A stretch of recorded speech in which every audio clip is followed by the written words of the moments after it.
ಕೇವಲ ಬೆಂಗಳೂರು ಮಾತ್ರ ಅಲ್ಲ, ಮಂಡ್ಯದಲ್ಲೂ ಕೂಡ ಬಿಜೆಪಿ ರೈತ ಮೋರ್ಚಾದಿಂದ ಪ್ರತಿಭಟನೆ ನಡೆದಿದೆ. ಅವರು ಕೂಡ ನೇಗಿಲು ಮತ್ತು ಗುದ್ದಲಿಯನ್ನು ಹೆಗಲ ಮೇಲೆ ಹಿಡಿದು ಪ್ರೊಟೆಸ್ಟ್ ಅನ್ನು ಮಾಡಿದ್ದಾರೆ. ಮಂಡ್ಯದಲ್ಲಿ ಬಿಜೆಪಿ ರೈತ ಮೋರ್ಚಾದಿಂದ ಪ್ರೊಟೆಸ್ಟ್.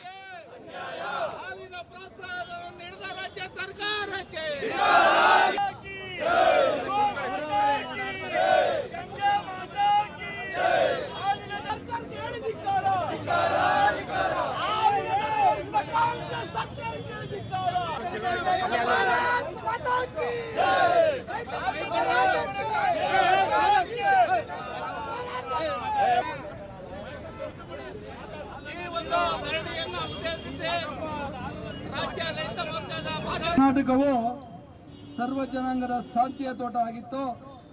ಅದನ್ನ ಇದು ಮಂಡ್ಯದಲ್ಲಿ ನಡೆದಿರತಕ್ಕಂಥ ಬಿಜೆಪಿಯ ಪ್ರೊಟೆಸ್ಟ್. ಹಾಲಿನ ದರ ಏರಿಕೆ ಖಂಡಿಸಿ ರಾಜ್ಯಾದ್ಯಂತ ಎಲ್ಲ ಜಿಲ್ಲಾ ಕೇಂದ್ರಗಳಲ್ಲಿ ಪ್ರೊಟೆಸ್ಟ್ ನಡೆದಿದೆ.